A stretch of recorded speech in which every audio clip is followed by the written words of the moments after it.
Ô, meu amigo, estou eu aqui novamente para falar com você.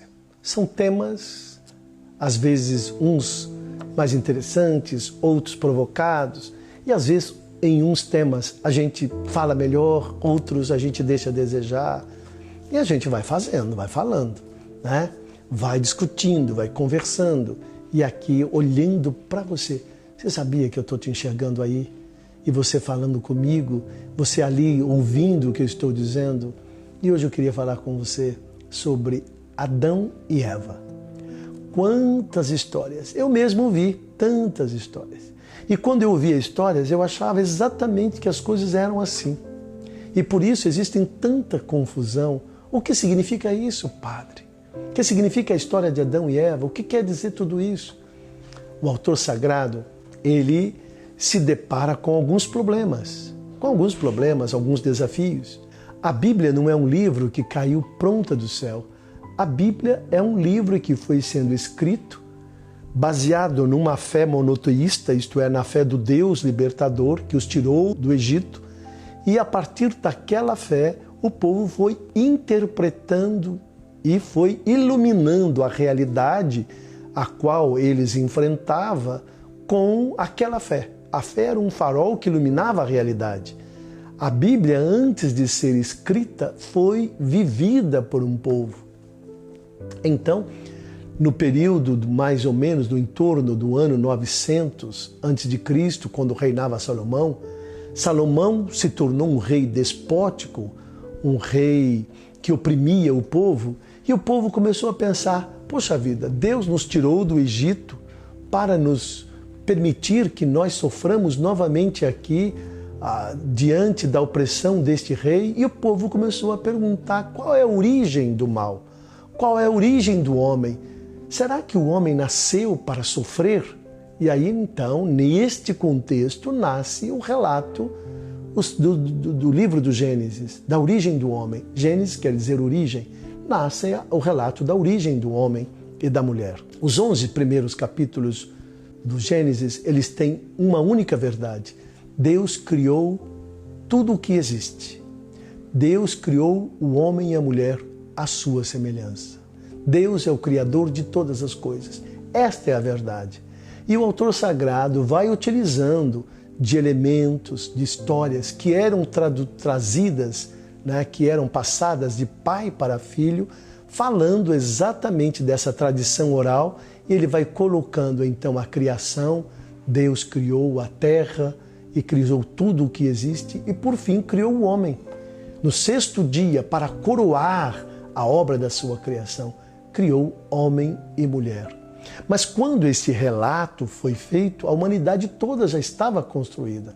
Foi baseado numa fé, né, numa fé que ilumina, que o homem então colocou e construiu este relato da criação. O autor sagrado fez este relato maravilhoso da criação.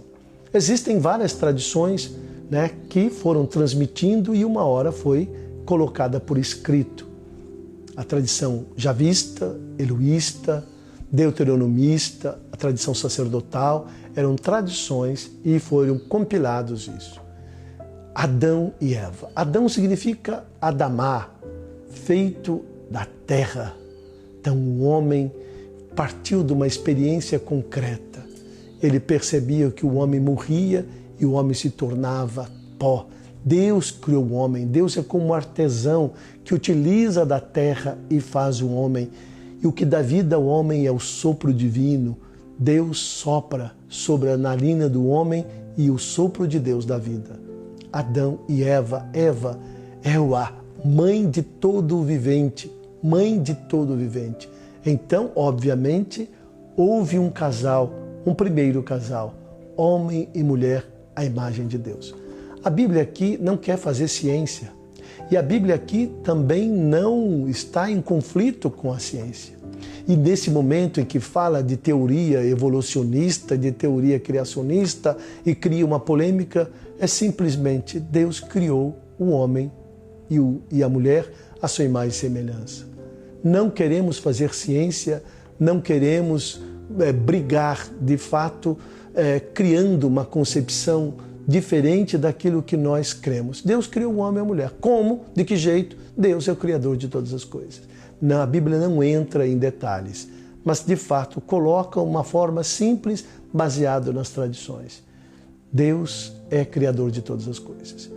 Então, de repente, quando de uma forma simples a gente foi colocando isso e uma pessoa entrou em crise de fé, peraí, mas então Adão e Eva não existiram? Sim, o primeiro homem e a primeira mulher, quer dizer Adão e Eva, o primeiro casal. Deus criou o homem e a mulher. Não, de fato, não quer entrar em detalhes, só quer dizer que Deus é o Criador de todas as coisas.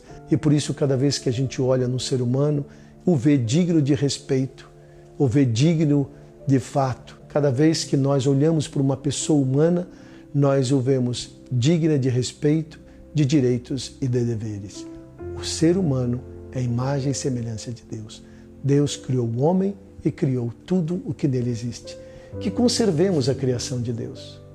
Que trabalhemos para de fato, preservar, como diz o Papa Francisco, esta casa comum. Que todos nós possamos ter a responsabilidade no uso dos recursos naturais. Cuidemos dessa casa comum. Só temos essa. Não existe vida em outro planeta. Cuidemos dessa, porque somente essa nós temos. Cuidemos e pensemos exatamente as consequências de tudo o que está acontecendo. Do desmatamento, da poluição dos rios, dos mares. Cuidemos dessa casa comum. Deus criou tudo e viu que tudo era bom. E assim Deus concluiu a obra da criação. Que possamos preservar os bens que Deus confiou a nós e fazer com que as futuras gerações possam ter estes bens e usufruir deles, tanto quanto nós. Um abraço a você, até o nosso próximo encontro.